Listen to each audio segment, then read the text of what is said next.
অন্যের পুকুর দখল করে পুকুরে থাকা কয়েক লাখ টাকার মাছ লুট করে নিয়ে গেছেন ইউনিয়ন বিএনপির নেতা নুরুল ইসলাম ও মাহফুজুর রহমান শিমুল। এরপর 15 থেকে 20 জন সন্ত্রাসী নিয়ে সেই পুকুরে নিজেদের নামে সাইনবোর্ড ঝুলিয়ে দেন তারা, এমন অভিযোগ ভুক্তভোগীদের।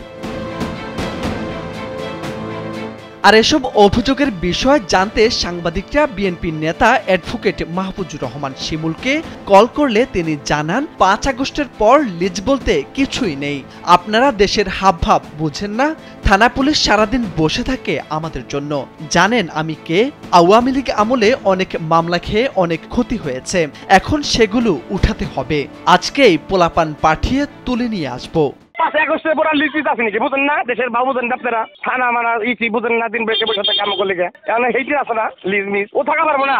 ও যেহেতু সাংবাদিক পাঠাইছে আমার কাছে, ওর বন্ধ থাকা। আমি আপনি সাংবাদিক না আপনার বলে দিলাম, আমার রেকর্ড করে আপনি আমার পেলেন নামি কেনা, আপনি রেকর্ড করেন, যা মতো তাই করেন। ওরা আপনার শিমুলে যায় আসে না। 16 বছর বিএনপি করছি, 9টা মামলা খাইছি, যাবজ্জীবন সাজা হয়েছে, বুঝেন না এই কথাটা? আওয়ামী লীগের টার্মে বিএনপি করে বহু ত্যাগ শিকার আছে। ও 1 নম্বর ওয়ার্ডের সভাপতি এখনো থাকে দেশে, ও থাকা পারবো না। একটু বড় অর্ডার দিতে দিচ্ছেন পোলাপানতে এমনি থাকে।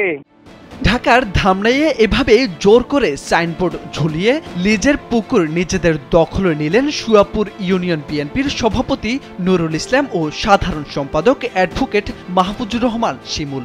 অভিযোগ রয়েছে, পুকুরে থাকা 3 থেকে 4 লাখ টাকার মাছও ধরে নিয়ে গেছেন তারা, যা প্রায় 15 জন বিএনপির নেতা ভাগাভাগি করে নিয়েছেন।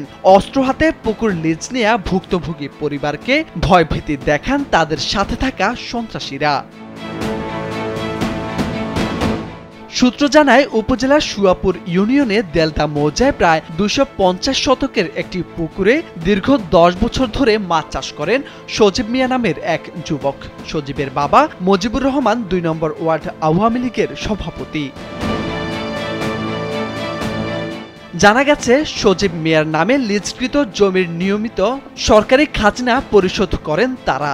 এছাড়া ব্যক্তির মালিকানা জমির মালিকদের সাথেও স্ট্যাম্পের মাধ্যমে চুক্তি করে তাদের ভাড়া বাবদ টাকা দেয়া হয়। কিন্তু চলতি মাসে ওই জমিতে বিএনপি নেতারা 15 জনের নামে সাইনবোর্ড বসান এবং ভয় দেখিয়ে তাদের এলাকায় যেতে দিচ্ছেন না বলে জানান ভুক্তভোগী।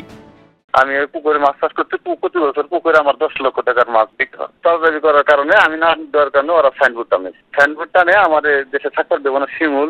এদিকে ধামরাই উপজেলা বিএনপির সাধারণ সম্পাদক মোহাম্মদ শামসুল ইসলাম জানান, এটি সরকারি সম্পত্তি। আগে যখন মাটি কেটে নিয়ে গেছে তখন সাংবাদিকরা কোথায় ছিল? এরপর সামনে আসলে কথা হবে বলে ফোন কেটে দেন তিনি। তা তো ভাই জানি না কেন সাংবাদিক নিউজ করছে, কি কারণে জানলো না।